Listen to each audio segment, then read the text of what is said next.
जय श्री कृष्णा। पहले वीडियो में मैंने आपको बताया था कि घर में सकारात्मक ऊर्जा का संचार कैसे करें, घर में दिव्य ऊर्जा का संचार कैसे करें ताकि घर में रहने वाले सभी मानसिक, बौद्धिक, आर्थिक रूप से उन्नति करते चले जाएं, सब खुशहाल रहें। मैंने कहा था कि आप अपने ग्रहों को नहीं बदल सकते, पर आप अपने घर की ऊर्जा को बदल सकते हैं। उसमें दिव्यता ला सकते हैं, उसमें सकारात्मकता ला सकते हैं, उसमें शुचिता ला सकते हैं। तो घर में पॉजिटिव एनर्जी लाने के जो एफर्ट्स हैं उनको मैंने दो कैटेगरीज में बांटा था। First is primary and then secondary. Primary जो एलिमेंट्स हैं, प्राइमरी जो एस्पेक्ट्स हैं, उनके बारे में मैं अपने फर्स्ट वीडियो में बात कर चुकी हूँ। आज मैं बात करूंगी कि सेकेंडरी वो एलिमेंट्स कौन से हैं जो हमें अपनी डे टू डे लाइफ में यूज करने चाहिए। मैं कुछ भी एक्स्ट्रा एफर्ट वाली चीजों की बात ही नहीं कर रही हूँ। I know we all are busy, हमारी लाइफ में बहुत सी व्यस्तताएं हैं। हम एक मंत्र या माला लेकर बैठ गए तो हम बाकी काम और बाकी मैनेजमेंट कैसे करेंगे। तो मैं वही बात कर रही हूँ जो हमें डे टू डे लाइफ में अपनी लाइफस्टाइल में ऐड करनी है। तो सेकेंडरी जो एस्पेक्ट है, पर ध्यान रखिए, आपने अगर मेरा फर्स्ट वीडियो नहीं देखा है तो सेकंड समझ में नहीं आएगा। फर्स्ट में मैंने कहा कि सेकंड आप कितना भी करो, पर अगर फर्स्ट एस्पेक्ट जो है, फर्स्ट जो प्राइमरी एस्पेक्ट है, उनको आपने अच्छे से नहीं किया, उनको फॉलो नहीं किया, तो सेकंड का आपको इतना अच्छा रिजल्ट नहीं मिलेगा। तो मैं शुरू करती हूँ कि वो सेकंड कैटेगरी वाले फैक्टर्स या वो प्रयास क्या है, वो कौन सी चीजें हैं जिनको करने से घर में सकारात्मक ऊर्जा का संचार होता है। पहला है घर की सफाई। यस, घर की सफाई, जिसमें घर का झाड़ू पोछा बहुत अच्छे से होना चाहिए, जाले घर में नहीं रहने चाहिए। थोड़ा सा समय दीजिए, आपका हेल्पर ये सब करता है तो उसको ट्रेन कीजिए। इन चीजों की अनदेखी करना आपको बहुत भारी पड़ सकता है। अब आपको क्या करना है, आपको लगता है नेगेटिविटी आ रही है, किसी भी कोने में आपको बैठने से असहज महसूस होता है, अच्छा नहीं लगता, तो आपको क्या करना है, वहां पे कांच के बर्तन में कोई भी कटोरी या कोई भी ग्लास या कोई भी ऐसा ले सकते हैं, जार वगैरह, उसमें नमक भर के रखिए। देखिए, सबसे बेस्ट इज रॉक सॉल्ट। अगर वो नहीं मिलता तो जो भी घर में आप यूज करते हैं वो नमक भी ले सकते हैं, उसको वहां पे भर के रख दीजिए। बट एक चीज क्या करते हैं, सब उसको ढक देते हैं।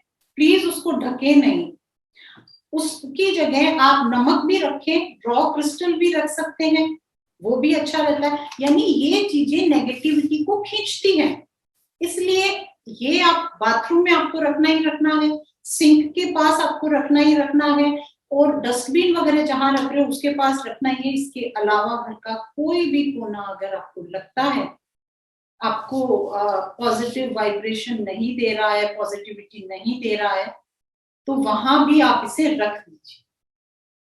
फिर मैं आपको एक बहुत बेहतरीन चीज बता रही हूँ जो आप रोज अपने घर में लगाने वाले पोचे के पानी में मिक्स कीजिए। यस, आपने अब तक नमक सुना होगा, पर इसको नमक से भी आगे करना है।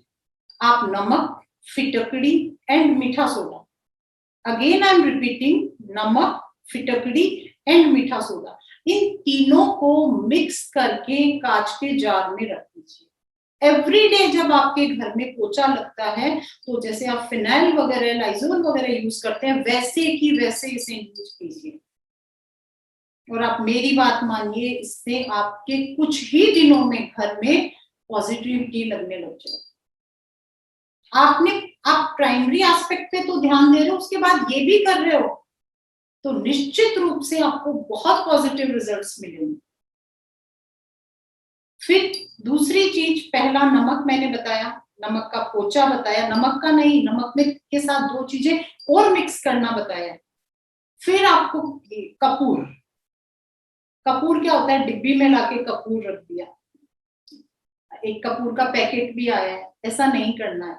कपूर की पैकेट या डिब्बी को खोल के रखिए, उस कपूर की खुशबू को घर में बहने दीजिए।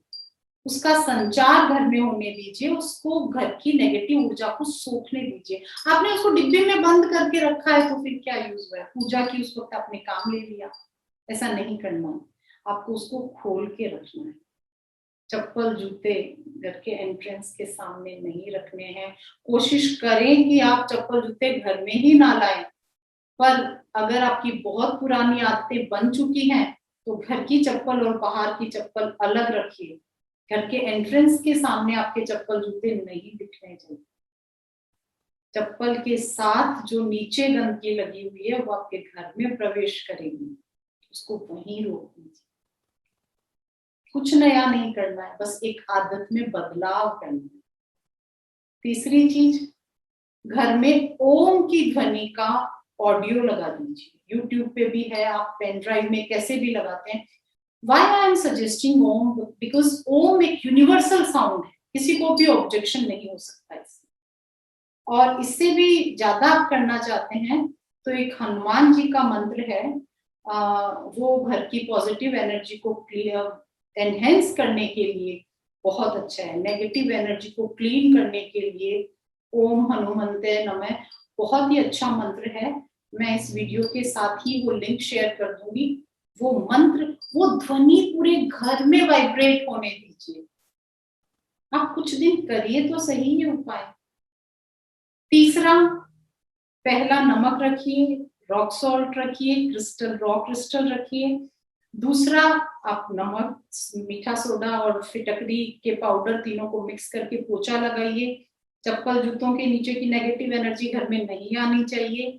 और आपको कपूर खोल के घर में सब जगह रखना है, मतलब एटलीस्ट 3-4 जगह तो रख ही दीजिए। सुबह सूर्य का प्रकाश रहता है, इसलिए नेगेटिविटी का प्रभाव कम रहता है। अक्सर आप देखो जिसको हेल्थ इश्यूज होते हैं, शाम के टाइम हमारी हेल्थ इश्यूज की प्रॉब्लम ज्यादा होती है, चाहे वो मेंटल इश्यूज हो चाहे फिजिकल इश्यूज हो, तो वो उनका जो प्रभाव है वो शाम को बढ़ जाता है। तो शाम के समय इस ऊर्जा पर ध्यान देना बहुत ज्यादा जरूरी होता है। तो जो ये मैं ध्वनि बता रही हूँ, ये शाम के समय आप जरूर लगा दीजिए अपने घर में। कपूर जलाइए मिट्टी के दीपक में, उसमें 2 लौंग रखिए और उसको सारे घर में घुमा के फिर आपके पूजा के पास में कहीं रख दीजिए उसको। ये उपाय भी बहुत काम करता है। कब करना है? शाम को, क्योंकि शाम को सूर्य देव आपको बचाने, आपके लिए सुरक्षा कवच बनाने के लिए नहीं है। उस वक्त एनर्जी का लेवल लो हो जाता है, तो उसको बढ़ाने के लिए ये सब करना चाहिए।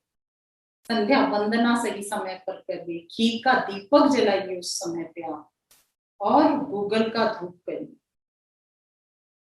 बस इतने से उपाय, हम बहुत सारे एंडलेस लिस्ट नहीं दे सकते, हमारे पास टाइम नहीं है, पर ये चीजें तो हम कर ही रहे हैं ना ऑलमोस्ट। इनमें थोड़े थोड़े से करेक्शंस करने हैं, नथिंग एल्स।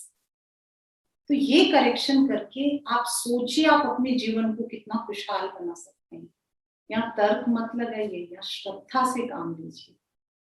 ये उपाय मैंने बहुतों से करवाए हैं, उनके जीवन में बहुत परिवर्तन आया है। ग्रह अपनी जगह काम कर रहे हैं, पर जब हम एक पॉजिटिव ओरा में रहते हैं तो ग्रह का पाप प्रभाव या मेलेफिक इफेक्ट निश्चित रूप से एक सीमा तक कम होता ही होता है। एक जाते जाते एक छोटा सा टिप और मैं आपको देके जा रही हूँ। हवन कीजिए ना, थोड़ा सा समय निकालिए। अगर आप मंत्रों के उच्चारण के साथ नहीं कर सकते तो कोई बात नहीं, जैसा कर सकते हैं उसी रूप में। मैंने एक वीडियो भी शेयर किया था पहले कि हवन कैसे करना है, हवन करते समय क्या ध्यान रखना है, वगैरह वगैरह। तो मैं उम्मीद करती हूँ कि जो मैंने आज आप सबके साथ साझा किया है आप वो जरूर करेंगे, और इससे अपने जीवन में परिवर्तन लाने के सारथी आप खुद बनेंगे। बहुत सारी मंगल कामनाएं। Thank you very much.